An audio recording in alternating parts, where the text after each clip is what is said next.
Hola hermanos y bienvenidos de nuevo a este curso sobre la doctrina del Espíritu Santo. Hoy vamos a considerar el tema de que el Espíritu Santo es el dispensador de gracia. Hemos visto que el Espíritu Santo trabaja en el contexto del pacto de gracia a través de los medios de gracia. Las últimas 2 semanas hemos visto cómo el Espíritu Santo usa los dos sacramentos del bautismo y la cena del Señor, que son señales y sellos del pacto de gracia, para unificar creyentes, los elegidos, a Cristo, para fortalecer su unión viva con Él en esta vida. Y en ese sentido, son medios de gracia los sacramentos. Y por decir esa palabra gracia, pues, ¿qué es la gracia? Es una de las palabras que usamos con alta frecuencia en la vida cristiana y asumimos que todos saben de lo que estamos diciendo y lo que significa, incluyendo a nosotros mismos. Pero no es el caso que siempre realmente tenemos una buena definición. Así que hoy vamos a profundizar en este tema de la gracia y ver cómo el Espíritu Santo dispensa la gracia en varias maneras en el mundo y según el plan de redención. Vamos a ver que el Espíritu Santo es el dispensador de la gracia divina y vamos a distinguir entre dos tipos de gracia, la gracia común y la gracia salvadora. Primero consideramos, como siempre, la perspectiva reformada sobre la gracia y luego vamos a considerar brevemente perspectivas alternativas. Pero primero según lo que dicen los reformados, ¿qué es la gracia? Pues en general, gracia es favor inmerecido en respuesta al pecado. Favor inmerecido de Dios en respuesta al pecado. Herman Bavinck, el teólogo reformado, dice: la palabra gracia indica el favor inmerecido de Dios y los muchos beneficios que se derivan de él. Uno de mis profesores del seminario siempre decía: es mejor tal vez definir gracia como el favor de merecido, porque no solo es que no hemos merecido su bondad, sino que nosotros con nuestro pecado hemos merecido lo opuesto, su ira, su condenación. Y sin embargo, a pesar de nuestro demérito delante de Dios, Él nos da su favor, su gracia. Ahora, es útil pensar de la gracia de Dios, su favor inmerecido, en tres aspectos que tenemos aquí, como atributo, como actitud y como principio activo. Cuando hablamos de la gracia, tiene que ver con un atributo de Dios mismo. ¿Quién es Dios en su ser? Dios es misericordioso en sí mismo, ¿no? También tiene que ver con su actitud, que Dios tiene una disposición misericordiosa hacia pecadores. Es una actitud de Dios y tiene que ver con un principio activo de Dios que actualmente da y dispensa su misericordia a los pecadores. Y estos tres aspectos se evidencian y se unen en la autorrevelación de Dios mismo cuando se reveló a Moisés en capítulo 34 de Éxodo, versículos 6 a 7, cuando dice Dios: el Señor, Dios compasivo y clemente. Es decir, el atributo de Dios. Dios es compasivo y es clemente. Lento para la ira y abundante en misericordia y fidelidad. Eso está hablando de la actitud de Dios, su disposición de ser misericordioso y fiel y abundante en su misericordia. Y que guarda misericordia a millares, el que perdona la iniquidad, la transgresión y el pecado. Que Eso tiene que ver con el principio activo que actualmente perdona. En realidad, da su gracia y su misericordia a millares, perdonando su pecado. Así que vemos esos tres aspectos de la gracia de Dios como atributo de Dios, actitud de Dios y su principio activo. Además, para entender la gracia y qué significa según la perspectiva reformada, es siempre importante considerar la gracia de Dios en el contexto de sus pactos, los pactos de la Biblia. Se entiende adecuadamente en el contexto de los pactos, en particular los pactos que Dios hizo después de la caída de Adán y Eva en el principio, porque la necesidad de gracia implica la existencia del pecado y la falta de méritos. Entonces es como hemos dicho, una respuesta al pecado.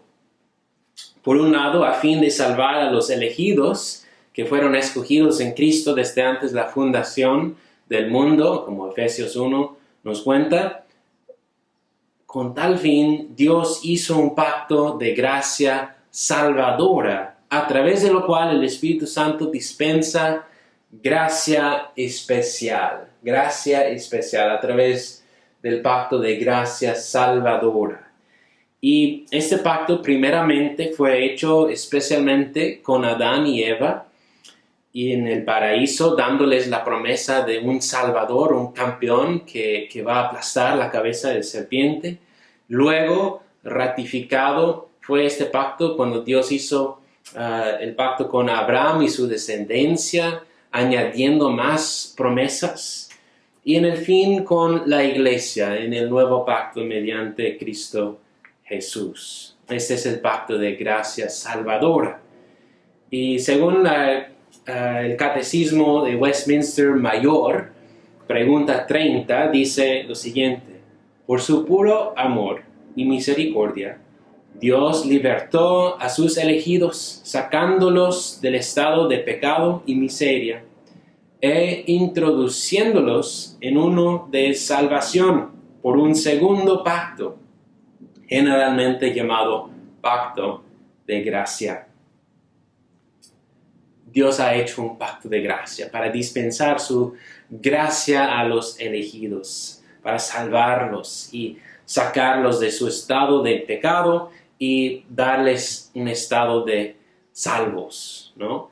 Y el papel necesario del Espíritu Santo en este pacto es unir a los elegidos a Cristo con fe.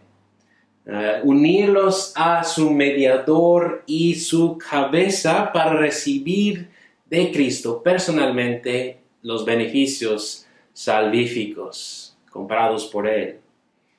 El Catecismo de Heidelberg, pregunta 53, dice: ¿qué crees del Espíritu Santo? Y la respuesta: que viene a morar en mí para que por la verdadera fe me haga participante de Cristo y de todos sus beneficios. Ese es el papel único del Espíritu Santo en el contexto del pacto de gracia salvadora. Y aquí vemos una distinción importante en la perspectiva reformada entre la redención cumplida por Cristo y la redención aplicada por el Espíritu Santo. Sin embargo, ambas están íntimamente unidas, trabajan juntos, es decir, la redención cumplida por Cristo en la historia redentora, hace 2000 años con su llegada e encarnación, su vida de obediencia perfecta, su muerte en la cruz, su resurrección de entre los muertos, su ascensión, todo eso, la redención cumplida. Pero todo eso no nos sirve para nada, hermanos, hasta que sea aplicada personalmente a los elegidos por el Espíritu Santo. La redención aplicada. En otras palabras, Cristo logró todos los beneficios que se apliquen a los elegidos objetivamente. Cristo logró todo objetivamente. en la historia redentora. Y el Espíritu Santo aplica a los elegidos tales beneficios subjetivamente, individualmente, personalmente a ellos. Cristo logró todo objetivamente y el Espíritu Santo viene subjetivamente para aplicarlos personalmente a los elegidos.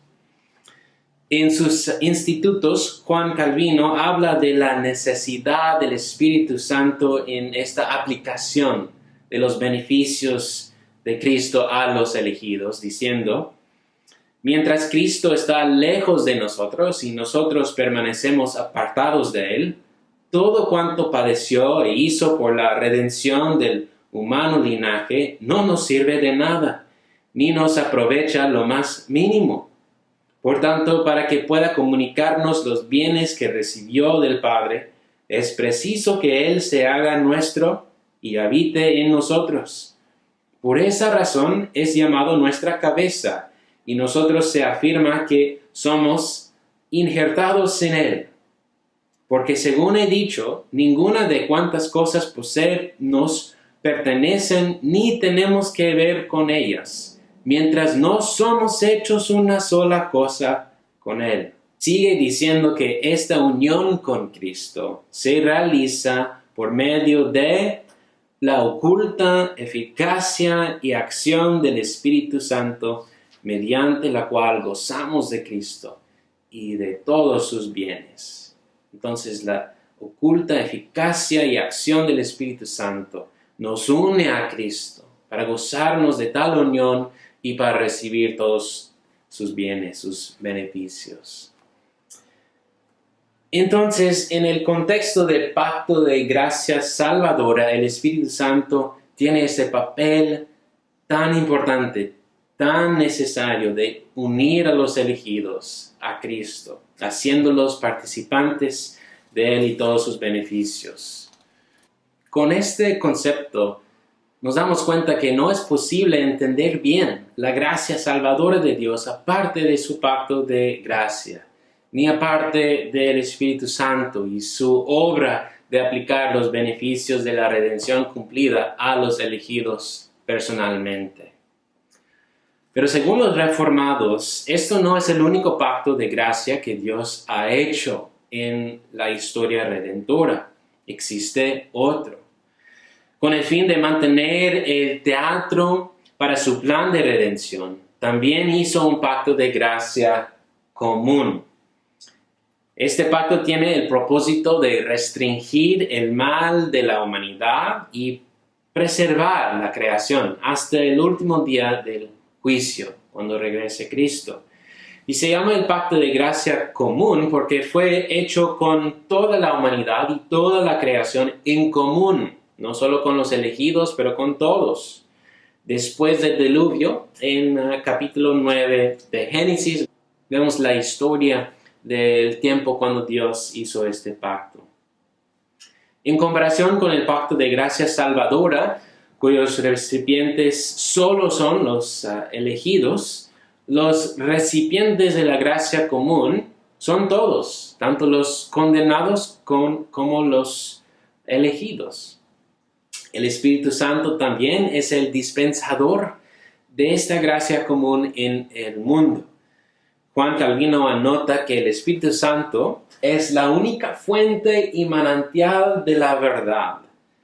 Entonces, donde quiera que la bondad, la verdad y la belleza florezcan en este mundo caído, es porque el Espíritu concede sabiduría, salud y otros beneficios que no merecemos. Ahora, en este pacto de gracia común, ¿qué tipo de gracia dispensa Dios, el Espíritu, según este pacto? En breve, todo buen favor de Dios que no alcanza la salvación. Michael Horton dice: no deberíamos pasar por alto el hecho que el mismo Espíritu que revoloteaba sobre las aguas en la creación aún sostiene todas las cosas junto con el Padre y el Hijo y es tan activo en otorgar sus dones de vida física, salud, inteligencia, amor, la amistad, la vocación, la familia, la cultura, el gobierno, el arte y la ciencia a los no cristianos, ya que está activo en otorgar dones para salvar a su pueblo escogido. El Espíritu Santo es enviado no solo para regenerar y morar en los santos, sino también para iluminar y dar los dones naturales de artistas, científicos, reglas y padres no cristianos para contribuir al bien común. Así está trabajando el Espíritu Santo en el mundo, generalmente en común. Y sobre la gracia común es importante mencionar el sínodo de las iglesias reformadas cristianas que ocurrió en el año 1924. Es que hubo algunos teólogos reformados y iglesias que estaban en contra del concepto de la gracia común. Y el hombre más destacado entre ellos se llamaba Hermann Huxma. Pero la mayoría de las iglesias, después de debatir y estudiar juntos, la mayoría de las iglesias concordaron en favor de la gracia común y publicaron 3 afirmaciones sobre ella. Primero, que Dios muestra gracia y favor a sus criaturas en general. Segundo, Dios restringe el poder del pecado para sostener la vida humana en la sociedad. Y en tercer lugar, Dios influye en los no creyentes de tal manera que sean capaces de hacer el bien cívico. Esas son las 3 afirmaciones que publicaron en el sínodo. En resumen, vemos, hermanos, que según la perspectiva reformada, hay 2 tipos de gracia. ¿Y por qué da Dios su gracia? ¿Por qué dispensa el Espíritu Santo su gracia? Debido a que Dios es misericordioso, se dispone en su bondad a dar su gracia, ¿no? Su atributo, actitud, principio activo, dando su gracia a través de los pactos, cuyos propósitos son distintos, pero no separados. Por medio de su pacto de gracia común, Dios está dando su gracia para restringir y preservar su buena creación. Por el otro lado, mediante su pacto de gracia salvadora, el Espíritu Santo da gracia especial a fin de restaurar y consumar su creación, comenzando con sus elegidos. No son propósitos separados, como dije, porque la gracia común es el serviente de la gracia salvadora. Sirve los propósitos de Dios en su plan redentor. Como dije antes, Dios da su gracia común a fin de mantener este mundo como el teatro para su plan de redención, en el cual Dios dispensa su gracia salvadora a los elegidos por medio del Espíritu Santo. Esa es la perspectiva reformada sobre la gracia. En breve vamos a regresar luego a profundizar en estos conceptos y dar defensa de ellos, de la Biblia, al considerar varios pasajes. Pero ahora vamos a tomar una pausa para seguir mirando perspectivas alternativas sobre la gracia.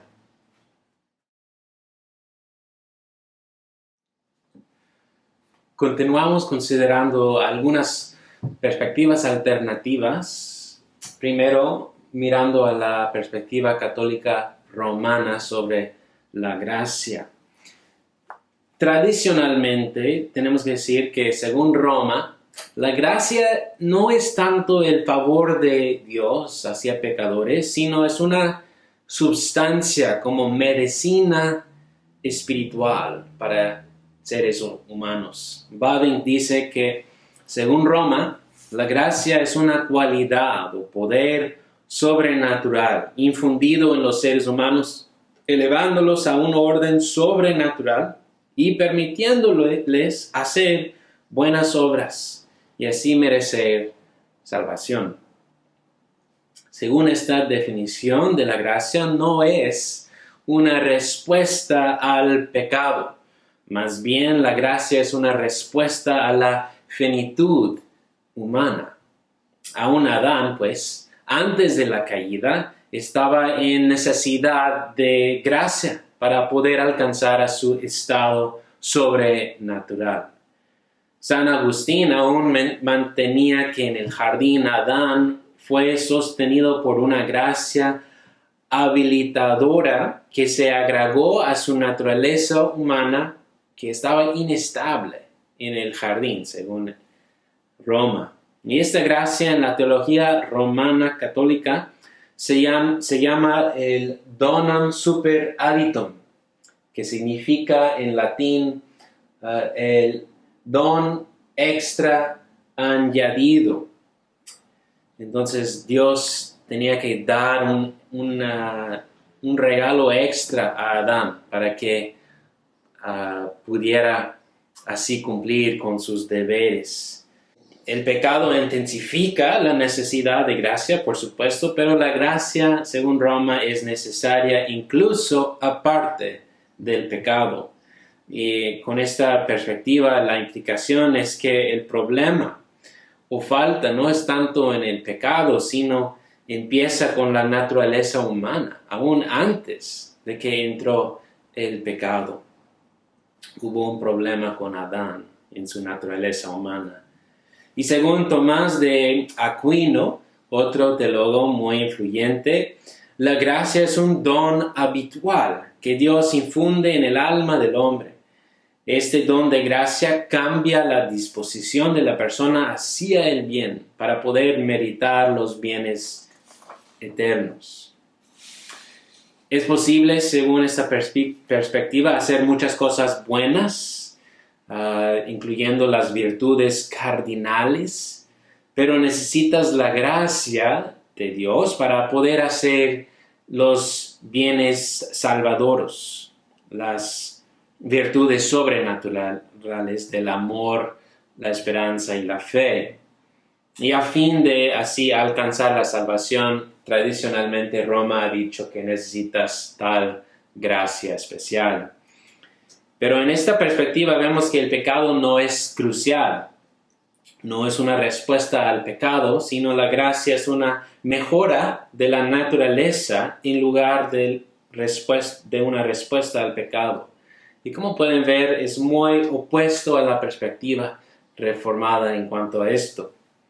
Ahora, actualmente, después del Segundo Concilio de Vaticano, el teólogo católico Karl Rahner ha sido muy influyente y la perspectiva en general ha cambiado. Y ellos dicen hoy día que la vida humana está llena de gracia universal a través de todo tipo de experiencia que hay en el mundo, en la vida. Y no solo existe esa gracia necesaria para alcanzar salvación en la iglesia, sino está en todas partes del mundo. Básicamente, esta visión moderna ha borrado la distinción que hay entre la gracia común en el mundo y la gracia salvadora. Con esta visión de la gracia, católicos pueden afirmar incluso que aquellos que no son parte de la Iglesia Católica Romana, que no tienen contacto con ella ni han escuchado su mensaje, que todavía pueden ser recipientes de gracia salvadora y así conocer a Dios y alcanzar a la salvación, ser salvos. ¿Cómo? Pues con esta teología solo necesitan cooperar positivamente con la gracia que está disponible a ellos, delante de ellos en su vida, y así pueden salvarse. Y esta doctrina se llama, otra vez hemos dicho esto antes, el cristiano anónimo, que no tiene contacto con la Iglesia Católica ni profesa la fe cristiana, pero todavía se salva por cooperar positivamente con la gracia que está en todas partes del mundo. Y así como dije, están borrando la distinción entre la gracia común y la gracia salvadora. Y esa es la perspectiva actualmente de la Iglesia Católica Romana. Enseguida consideramos la perspectiva arminiana o wesleyana, en contraste con los calvinistas. Ellos comienzan, como sabemos, con su suposición de que debemos ser salvados como agentes libres por nuestro propio libre albedrío. Sin embargo, reconocen en las Escrituras que existe la depravación de la humanidad, que ha resultado en cierta incapacidad de responder positivamente al Evangelio con fe y arrepentimiento. Y para resolver este problema y otra vez adquirir su libre albedrío, afirman que Cristo murió en la cruz para aplicar una gracia universal a todos, por todos seres humanos, a todos individuos, liberando su albedrío de su esclavitud y depravación. Y esa gracia universal se llama la gracia preveniente, que viene antes a todos, así preparándoles a responder positivamente al Evangelio. Igual como los reformados, los arminianos miran a la gracia como una respuesta al pecado. Pero igual como Roma, no mantienen la distinción clara entre la gracia común que todo el mundo recibe y la gracia salvadora que se dispensa solamente a los elegidos. Y además no afirman la gracia irresistible del Espíritu Santo. Esas son las perspectivas alternativas y vamos a profundizar un poco más ahora considerando el tema de naturaleza y gracia para comparar nuestra perspectiva reformada con la Iglesia Católica Romana sobre tal asunto específico.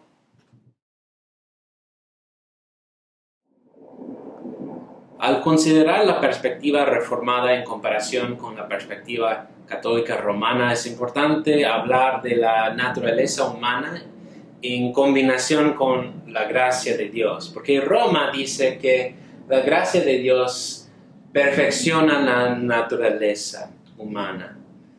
Y algunos reformados del movimiento moderno llamado el neocalvinismo han criticado esta perspectiva de Roma un poco demasiado y hasta un extremo, yo creo, equivocado, por decir que la gracia restaura la naturaleza. Ahora, los neocalvinistas bien dicen que la gracia de Dios restaura la buena naturaleza humana.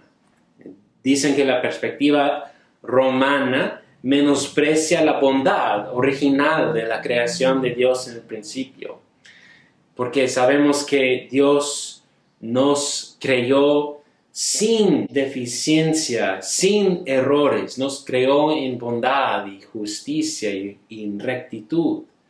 Entonces bien dicen que Dios en su gracia salvadora restaura la naturaleza humana, pero se equivocan en esto por decir que la gracia salvadora solamente restaura la naturaleza.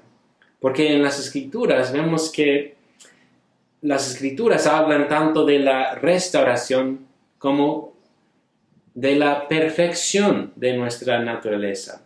Según la Biblia, Adán fue creado con toda la capacidad para cumplir con sus deberes religiosos delante de Dios. No tenía deficiencia ni error alguno, ni la necesidad de extra gracia, del don extra añadido, como dice Roma. Pero eso no es decir que Adán estaba en el jardín antes de la caída en su estado de madurez. Su naturaleza humana era buena y suficiente, sí, sin error alguno, pero aún no se había consumado su naturaleza humana. Si Adán hubiera pasado la prueba, habría obtenido la actualización a la gloria consumada en la imagen de Dios. Y debido a esta realidad, según 1 Corintios 15:46, en el futuro en la glorificación no seremos glorificados en la imagen del primer Adán, como una restauración sola, sino del segundo Adán, Cristo. En el versículo 46 dice Pablo, tal como hemos traído la imagen del terrenal, del hombre terrenal, traeremos también la imagen del celestial. Pablo está afirmando aquí una transformación más allá de la restauración sola. Por tanto, podemos decir que la gracia común de Dios preserva la naturaleza, mientras la gracia salvadora restaura y consuma la naturaleza. Y con eso vamos a continuar mirando a la gracia común y su fundamento en el pacto de gracia común.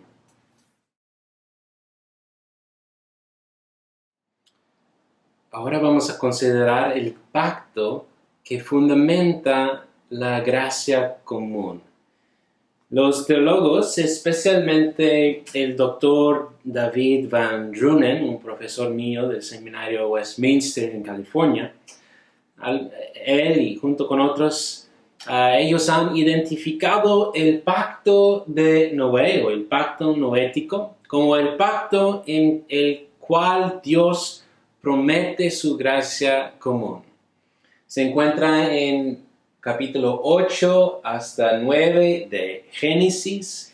Y al estudiar este pasaje encontramos los siguientes rasgos de este pacto. Primero, que es universal. Es universal y cósmica en su atención y dirección, en que está hecho con toda la creación, con toda la humanidad sin excepción y con todas las criaturas.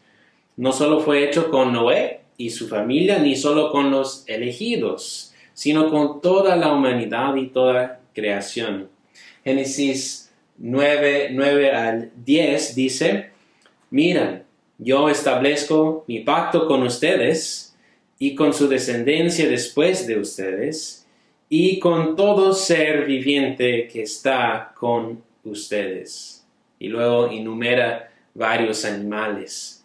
Entonces está hecho este pacto con toda la humanidad y con todos los animales. Contiene también promesas de protección de destrucción externa y por tanto el mantenimiento de la fecundidad de vida en este mundo. Así Dios está en esta manera reafirmando la bondad del matrimonio, la comida y el sistema judicial. Está recomisionando la humanidad en su comisión general en el mundo. Y así Dios está dando comida y de la comida leemos en Génesis 9:3, todo lo que se mueve y tiene vida les será para alimento. De la justicia cívica leemos en 9:6, el que derrame sangre de hombre, que mata a otro hombre, asesina a otro hombre, por el hombre su sangre será derramada, porque a imagen de Dios hizo él al hombre. Entonces el hombre tiene la autorización de Dios de castigar a otro por el asesino. Y del matrimonio leemos en 9:7, en cuanto a ustedes sean fecundos y multiplíquense, pueblen en abundancia la tierra y multiplíquense en ella. El hecho que esta protección y reafirmación fueron prometidos a todo el mundo delante de los ojos de Dios, todo tipo de comida es legítima. Todo matrimonio entre hombre y mujer es legítimo y no es necesario casarse en la iglesia. Y todo gobierno civil con su sistema judicial es legítimo. En este pacto noético, Dios autorizó y legitimó tales bendiciones comunes para todas las personas y no solo para sus elegidos. Entonces, da protección y legitimación de tales beneficios y sistemas programas en el mundo, instituciones más bien. También es temporal, este pacto es temporal, no es eterno. Las promesas son temporales y eso se encuentra en capítulo 8, versículo 22, donde dice: mientras la tierra permanezca, la siembra y la siega, el frío y el calor, el verano y el invierno, el día y la noche, nunca cesarán. Y la frase clave aquí es mientras la tierra permanezca. Y sabemos de 2 Pedro 3:12 que no permanecerá para siempre. Dice que a la venida del Señor, en el día de Dios, los cielos serán destruidos por fuego y los elementos se fundirán con intenso calor. Entonces, este pacto es temporal y no es un pacto salvador, no tiene promesas salvíficas. Dios no promete en este capítulo de Génesis, al hacer su pacto, no promete la salvación en el pacto noético, sino solo está prometiendo preservación aquí. Y la señal del pacto, el arco iris en el cielo, no es una señal sangrienta. Y eso demuestra que sus promesas no son salvadoras, porque el perdón de los pecados se realiza con el derramamiento de la sangre. Entonces no es un pacto salvador porque su señal no es sangrienta. Vemos pues estos rasgos del pacto noético, que es el fundamento de la gracia común que dispensa el Espíritu Santo en todas partes del mundo, a todas criaturas, a todos seres humanos, los elegidos como los condenados, pero es temporal, no es salvador. Y sirve el propósito de Dios en su redención a través del pacto de gracia salvadora. Ahora vamos a dar una defensa bíblica de los 3 puntos de la gracia común según el sínodo del 1924. Ahora voy a dar una defensa bíblica de las 3 afirmaciones que fueron publicadas en el sínodo del 1924 de las iglesias reformadas cristianas. Y la primera afirmación, otra vez, les recuerdo, es que Dios muestra su gracia a sus criaturas en general.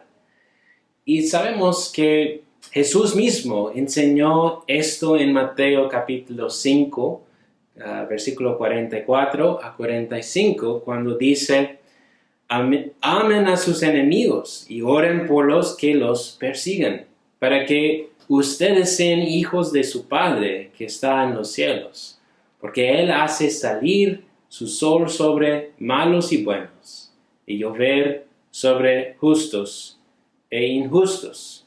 Así está llamándonos Jesús a amar a todos, incluyendo a nuestros enemigos, para que amemos en la misma manera que Dios, nuestro Padre, ama a todos, a los malos y a los buenos. No es el mismo amor aquí de la adopción que los elegidos reciben de Dios en Cristo, ese amor especial para los elegidos, pero es un amor verdadero del cual Jesús está hablando, y les da a todos sus bendiciones comunes, como el sol y la lluvia, a todos. Y debido a esta gracia común, nosotros, cristianos, disfrutamos de una gran variedad de bendiciones en el mundo. Compartimos en común con los aún no creyentes de tales bendiciones. Porque la implicación necesaria de este pasaje es que Dios ama a todos seres humanos con un tipo de amor.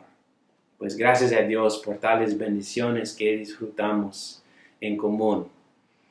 También Dios restringe el poder del pecado en la sociedad humana, para sostener la vida de la sociedad humana. Y se encuentra en Hechos 17, versículo 30, donde Pablo habla de la paciencia generosa del Señor, su Dios, en no derramar su ira sobre todas las naciones que están en desobediencia y rebelión contra Él. Dios ha pasado por alto los tiempos de ignorancia. Ha pasado por alto en su misericordia.